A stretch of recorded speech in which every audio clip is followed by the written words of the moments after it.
I can't be there for Kaylee's funeral, but someday I want to go and visit her grave. Casey Anthony's words hours before public memorial for her daughter.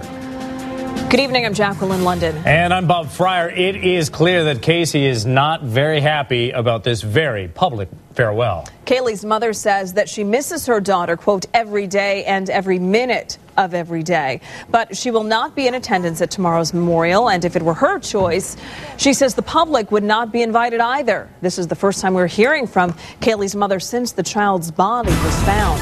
It's breaking news, and Local 6 is live with team coverage. Adam Longo is live at the church where that memorial will take place. But first to Lewis Bolden with Casey's comments. Lewis.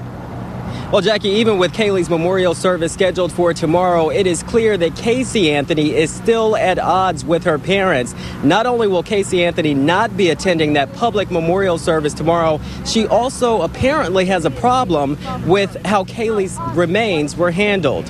Now, Casey Anthony prepared a statement from behind bars, and her attorney, Jose Baez, shared that statement with the media just a while ago. According to the statement, Casey does not want this public memorial to happen. And the statement from Casey also says that Kaylee's remains have been cremated, and that is not what her mother wanted. I allowed my parents to be in charge of the funeral for Kaylee. I told them that I wanted her buried in a casket, and I wanted there to be a gravestone so I can go and visit her. I asked them if there could only be a private funeral for just the family. I know they cremated her. I still don't want a public event with cameras and everybody around for Kaylee's service. Now, Baez says he wants to respect his client's wishes. He says he will not attend tomorrow's public memorial. He says he will attend any private memorial, but right now he doesn't have any information that the family has planned one. We're going to have much more on this coming up at 6 o'clock. For now, we're live. I'm Lewis Bolden, Local 6. Casey's family obviously is expected to attend that public farewell tomorrow. It will be held at the First Baptist Church of Orlando. Coincidentally, that's just around the corner from the Orange County Jail, where, as you know, Casey sits behind bars. Adam Longo is live out of the church. Adam, the public is invited here, but we should state that there are ground rules to this.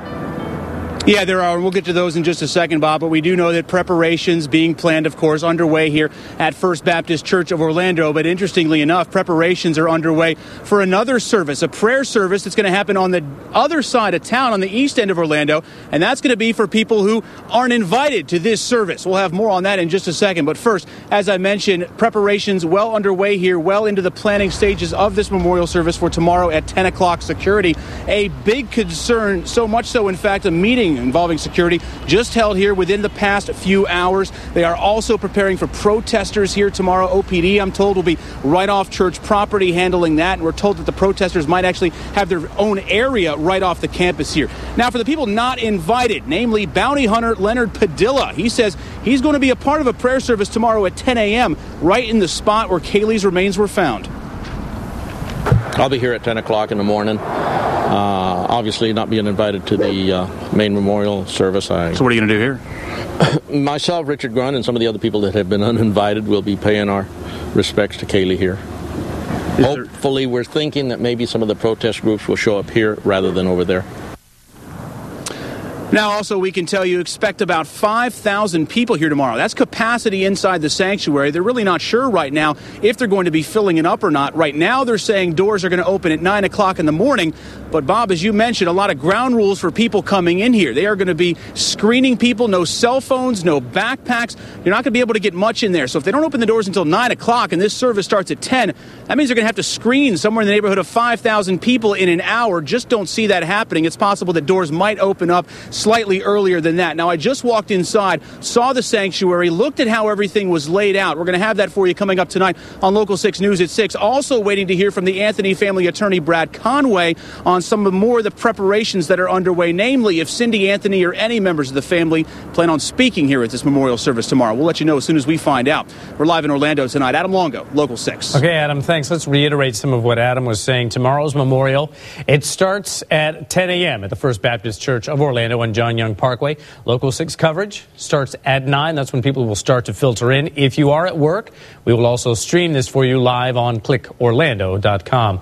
Also a programming note here, because of our Kaylee Memorial coverage, Tuesday's Guiding Light will not air at its normal time. Instead, you can see it at 3 o'clock in the afternoon tomorrow only.